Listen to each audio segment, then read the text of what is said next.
Саламатсыздарбы, Нурас ТВ каналында жаңылыктар топтому акыркы сааттардагы жаңылыктар менен таанышып алыңыздар. Бүгүнкү чыгарылыштан кыскача. Атамбаевдин кол тийбестигин алууда Садыр Жапаровду чакыруу керек. Интернетке Каныбек Иманалиев кол койгон документ тарады. Финансы пирамидасынын курмандыгы болгон көлдүктөр миллиондорун алдатты. Ушул жана башка жаңылыктар туурасында кененирээк маалымат. Биздин каналга подписация болуп, видеого лайк басып, жаңылыктар менен өз убагында кабардар болуп туруңуздар.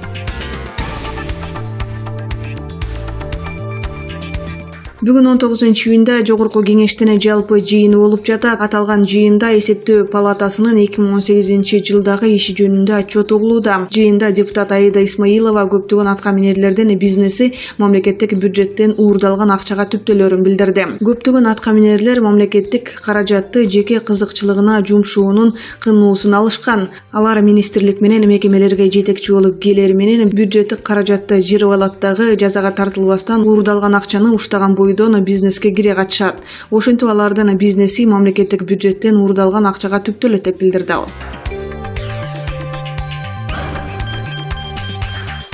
Баткен районундагы кыргыз-тажик чек арасындагы абал туруктуу. Бул тууралуу бүгүн 19-июнда мамлекеттик чек ара кызматынан билдиришти. Маалыматка караганда 18-июнда Баткен районунун Таш-Тумшук айылындагы тактал элек тилкеде тажик тарап жалпы колдонуудагы Исфара-Аксай Фарук унаа жолунун тилкесине кыргыз тарап менен макулдашпай туруп асфальт төшөй баштаган. Тажикстандан жарандары жолду саат 20:00дөн 21:00га чейин мыйзамсыз түрдө жаап турушкан. Кыргыз чек арачыларынын ишти токтотуу жана жолду ачуу талабына тажикстандыктар баш ийбей, чоң эмес шатак чыккан. Эки тараптын чек арачыларынын жолугушуусунан улам жолдогу иштер токтотулган. Жергиликтүү бийлик өкүлдөрү элге түшүндүрүү иштерин жүргүзүштү. Бүгүн 19-июнда Кыргызстан менен Тажикстандын жергиликтүү бийлик өкүлдөрү, чек арачылары жана укук коргоо органдары жолугушуп маселени чечип жатышат. Жакшы эс алып келиңиздер, сиздерди абдан чоң иштер күтүп турат деп бүгүн 19-июнда жогорку кеңештин жыйынында президент Сооронбай Жээнбеков билдирди. Өткөн аптада саясий мааниси чоң иш-чаралар болуп өттү. Кыргыз өлкөсүнө Кытайдын төрагасы Си Цзиньпин, Монголиянын президенти урматтуу Халтмаагийн Батуулла, Индиянын премьер-министри Нарендра Моди расмий сапар менен келип кетишти. Андан кийин Шанхай кызматташтык уюмунун мамлекет башчыларынын саммитин жемиштүү өткөрүп алдык. Бул сапарлар Кыргыз өлкөсүнүн аброюн дагы бир жолу эл аралык деңгээлге көтөрдү. Биз элибиздин намыстуулугун, мекенчилдигин дагы бир ирет дүйнөгө даңазаладык. Аталган иш-чарага депутаттар катыштыңыздар. Сиздердин дагы салымыңыздар чоң. Алдыда шайлоочулар менен дагы жолугушуулар башталат. Андан соң бир ай эс аласыздар. Жолугушуулар ийгиликтүү болсун. Андан соң жакшы эс алып кайра келиңиздер. Сиздерди абдан чоң иштер күтүп турат деп билдирди өлкө башчы.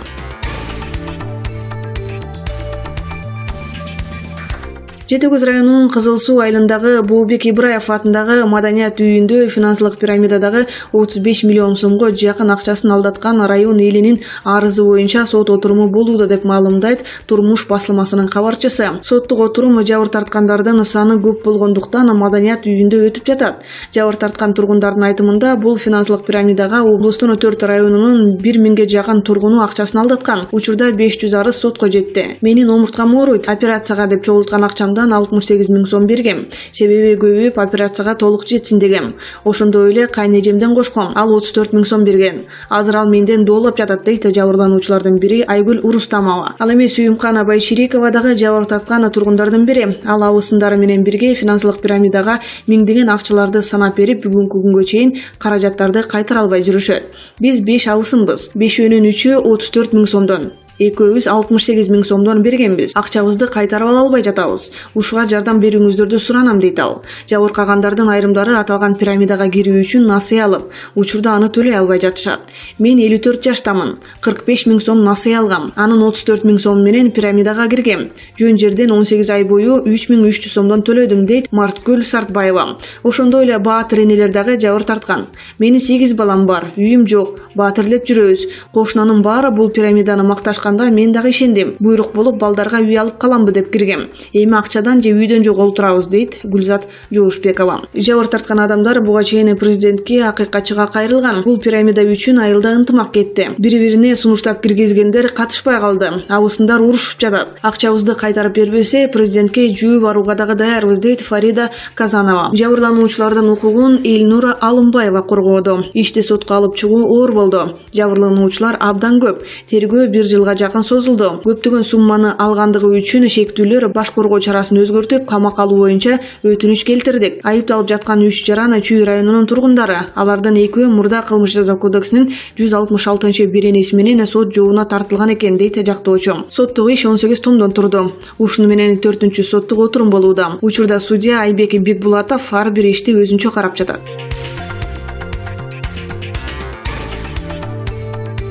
Интернетте Бишкек ЖБ жаңылоого насыялоо боюнча Жогорку кеңештин эл аралык иштер, коргоо жана коопсуздук боюнча комитетинин чечимине депутат Каныбек Иманалиев кол койгон 2013-жылкы документ тарады. Документте жепти жаңылоо боюнча Кытай менен Кыргыз мамлекетинин ортосундагы насыялык макулдашуу аталган комитетте каралып, жактырылгандыгы жазылган.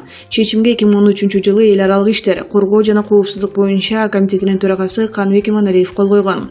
Окуянын чоо жайына кайрылсак, былтыр 26-январда Бишкек ЖБ өндүрүштүк кырсык болуп, шаардагы үйлөргө берилген жылуулук 7 күнгө төмөндөгөн. Кытайдан алган 386 миллион доллар менен жаңыланган жепке карата сын пикирлер күчөгөн. Бул факт боюнча кылмыш иши козголуп, тергөөнүн жүрүшүндө бир топ жооптуу кызматкерлер кармалган. Кийин СДПК бул боюнча билдирүү таратып, өндүрүштүк кырсык Бишкек ЖБ жаңыланган бөлүмүндө эмес, эски бөлүгүнөн чыккандыгын белгилеген. Анда 1961-жылы пайдаланууга берилген жепти реконструкциялоо шаарды кыйроодон аман алып калды. Мына ошол кыйроонун алдын алгандар бүгүн камакта отурушат деп жазылган. Андан кийин Жогорку кеңеш жептеги аварияга байланыштуу өкмөттүн 2017-2018 жылдарга күз-кыш мезгилдерине даярдыгын жетишерлик эмес деп таап, күнөөлүүлөрдү жоопко тартуу боюнча токтомду караган.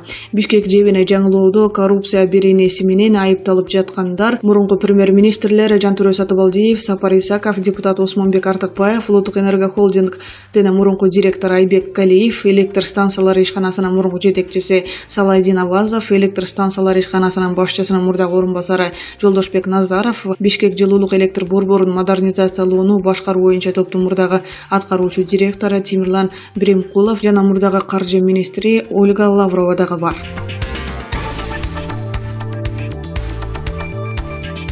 Экс-депутат Садыр Жапаровдун жактоочусу Шарабиддин Токтосунов экс-президент Алмазбек Атамбаевдин кол тийбестик статусунан ажыратуу тууралуу түзүлгөн комиссиянын иши тууралуу өз пикирин социалдык баракчасына бөлүштү. Эгерде парламент Атамбаевка соттордо буйрук берип саясий куугунтук жасаган деген айып койбосо, анда тузу жок шорподой таасир калтырат. Өзүңөр ойлоп көрүңүздөр, тузу жок шорпону ким ичет? Ошондуктан Атамбаевка коюлган айыпты дагы эч бир мыйзам ченемдүү деп кабыл албайт. Кече парламент Атамбаевдин учурунда камалып, жаза мөөнөтүн өтүп бүттү деп бошогон саясатчыларды сурашты. Эмне үчүн ушул комиссия абакта жаткан кыргыз элинин байлыгын сактап калам деген, кыргыздын байлыгы кыргыздарга иштесин деген мекенчил Садыр Жапаровка барып андан сурашкан жок. Атамбаевдин көп нерсесин билген Бишкектеги кардиологияда жаткан Өмүрбек Тикибаевди эмне үчүн сурашкан жок? Ал эмне мыйзамдуу соттолгонбу? Парламенттик комиссия шашпастан, ката кетирбестен бардыгын коомчулукка ачык айкын изилдеп көрсөтүп, Атамбаевди жоопко тартса бир эле кыргыз эл эмес,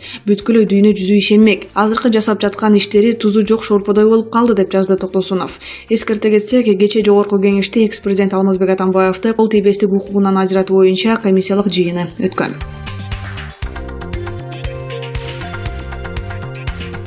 Районундагы Михайловка айылында муздаткычтын ичине камалып каза болгон балдардын видеосун таратып жибергендер аныкталып, кызматынан эскертүү жана сөгүш алышты. Белгилүү болгондой, балдарды муздаткычтан алып чыгып келе жатканда видеого тартып алып, аны социалдык тармактар жана мессенджер аркылуу таратып жибергендер милиция кызматкерлери болушкан. Ички иштер министрлигинин басма сөз кызматынан билдиргенине караганда, алгач аларды издөө иштери жүрүп, ички кызматтык иликтөөдөн соң видеого тартып алган кызматкерлер аныкталды. Видеону кызматкер кызматкерлер иштеген ишине байланыштуу керектүү материал иретинде жана профилактикалык иш максатында эмес жөн эле тартып алышкандыгы аныкталды. Алардын жоопкерчиликсиздигинен жана шалаакылыгынан укук коргоо кызматкерлерине тийиштүү эмес жат иш-аракеттер жасалган. Милиция кызматкерлеринин үнүсүнөн мындай абал учурда жетекчилик тарабынан тийиштүү деңгээлде көзөмөл жүргүзүлбөгөнү аныкталды. Мындан улам кызматкерлердин профессионалдык деңгээлин жогорулатуу үчүн тиешелүү иш-чаралар жасалып турушу керектиги боюнча эскертүү берилди. Ички иштер органдарынын кызматкерлеринин этикасы боюнча кесиптик кодекстеги дисциплинардык уставдарды бузгандыгы үчүн Түп райондук ички иштер бөлүмүнүн бир катар кызматкерине дисциплинардык тартипти чаралар көрүлдү. Анын ичинде Түп райондук ички иштер бөлүмүнүн аймактык тескөөчүсү кызматтык жоопкерчилигин аткарбагандыгы үчүн эскертүү берилсе, ушул эле райондук ички иштер бөлүмүндө иштеген аймактык тескөөчүгө карата катуу сөгүш берилди деп айтты басма сөз кызматтан. Окуянын чоо жайына кайрылсак, 3-июнь күнү саат 11:55 чамасында 4 жана 6 жаштагы эки бир тууган үйдүн короосунда ойноп жатып дайынсыз жоголуп кеткен. Мындан улам алардын ата-энеси милицияга кайрылып, аларды издөө иштери кечке чейин улантылган. Болжол менен саат 17:00 үйдүн короосунда турган эски муздаткычты ачып көрүшкөндө балдар муздаткычтын ичинде болгон. Алар ойноп жатып муздаткычтын ичине камалып калып тумчугуп калышкан.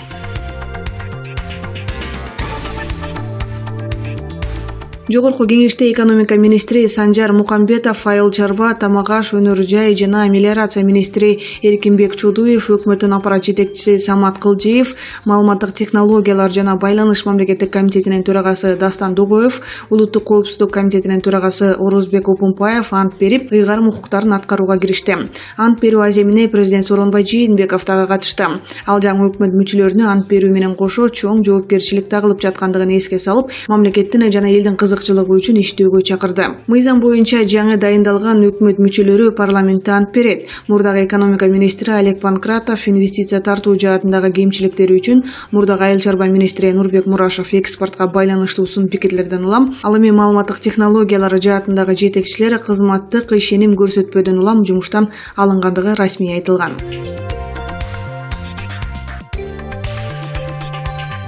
Бүтүн Кыргызстан саясий партиясынын төрагасы Адахан Мадумаров 18-июнда New TV телеканалындагы талкууда экс-президент Алмазбек Атамбаевдин кол тийбестигин алуу баш мыйзамга каршы келерин жана мыйзамсыз экендигин билдирди. 2017-жылы декабрь айында абдан залкар, ак эмгек, адал кызматтасың, көрөгөчтүгүңүз үчүн деп айтылып жатканда залда өкүртө кол чабылып, туура, бул киши баатыр болушу керек дешкен. Зал толо жогорку кеңеш элитанын баары отурган. Бүгүн ошолор кама деп кол чаап атышат. Юридикалык эмес адамгерчилик жагын айтканда бул жигитчилик эмес. Ошол кезде Мадумаров шайлоо мыйзамсыз өттү. Коррупция түп тамырына чейин батты деп айтып жатпадыбы? Баш мыйзам боюнча, президенттин макамы боюнча мыйзамды артка иштетебиз десе, бүгүнкү бийликтин арамзаалыгы болот.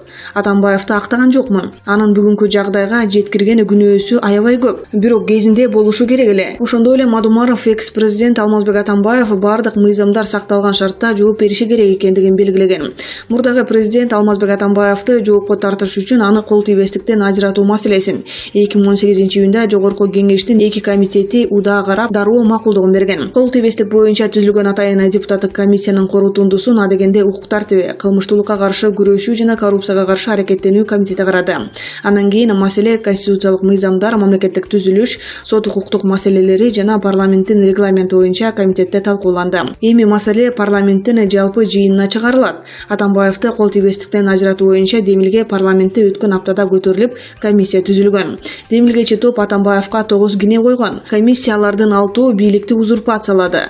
Кой таштагы тамынын жери мыйзамсыз. Крим төбөл Азиз Батукаевди бошотууну уюштурган. Акча адалдаган АК Инвест компаниясына тиешеси бар. Бишкектин жылуулук электр борборун модернизациялоодогу коррупцияга аралашкан. Бишкек жебине көмүр ташкан ишканалардын кызыкчылыгын коргогон деген айыптар боюнча Атамбаевден шек саноого негиз бар деп чечти.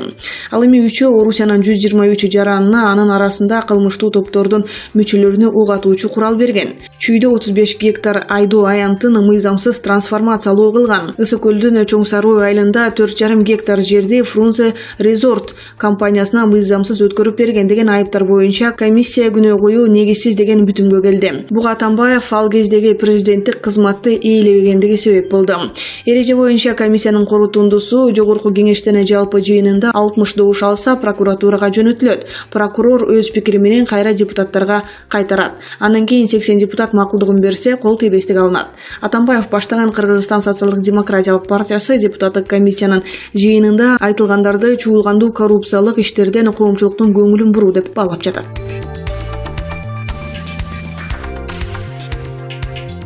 Камчыбек Кыдыршаевич Райым Матраимов боюнча ар кандай кептери жүрүүдө. Ага жакында эки башка маалымат каражаттарынын бир теманын алкагында эки башка жыйынтыктагы иликтөөсү дагы от чачкандай болду. Сиздин оюңузча, чындык кайсы тарапта? Кеше Матраимов боюнча чыккан 5-каналдагы маалыматтан кийин мен да өз оюмду билдирүүнү чечтим. Себеби өзүңүздөргө белгилүү болгондой, ушуга чейин Азаттыкта Али Токтокуновдун материалы чыккан. Эми эмне болду? Азаттыкка чыккан материалдардын жарымынан көбү жасалма экен. Ким жооп берет? Эмне үчүн эл журттун башын айландырып, жалган маалыматтарды даярдап, каралоону максат кылган аракеттер жазасыз калышы керек. Мисалы, жакында эле Сабырбек Жумабеков Райымдын жакшылыктары жөнүндө айтса, ушул эле журналисттер ал кишини эмнеге антип айтасың деп жаман көрүштү. Сөз келгенде айтып коеюн. Сабырбек Артисбекович өзү көргөн, өзү билген чындыкты айтып жатат. Райымдын жакшылыгы, адамгерчилиги, элге болгон кайрымдуулук иштери санап бүткөс. Калк айтса калп айтпайт дегендей эл менен иштеп, эл менен жашап келе жатат. Эми мени даярдалган фейк мейк, дежур адамдар аркылуу жамандоого өтөсүңөр. Мен аныңардан коркпоймун. Өзүм көргөн, өзүм билген чындыкты айтып коюм парз деп эсептеймин. Демек сиз Матраимовдорду ак жерден караланып жатат деп эсептейсизби? Эгерде Райымдын кылган кылмышы же туура эмес иштери болсо, мыйзамдын чегинде жазалоого эмнеге болбосун? Азаттыктын журналистине окшоп жалган документтерди жасалгалап убара болбостон, далилдүү документтер болсо, мамлекеттик мыйзамдарына ылайык чара көрүлүүгө тийиш. Далилдүү документтер Райымдын коомго келтирген зыянын көрсөтүп жатса, анда мен өзүм мыйзам алдында жооп берсин деп айтып чыгууга даярмын. Факты, документтер, далилиңер барбы? Бергиле. Эгер жок болсо, бир үй бүлөнү курулай жаманаты кылууга акыйкаттыкка жатпайт. Менин бирөөнү коргоюн деген оюм жок. Болгону коомубуздагы болуп жаткан окуяларга өз көз карашымды так билдирдим.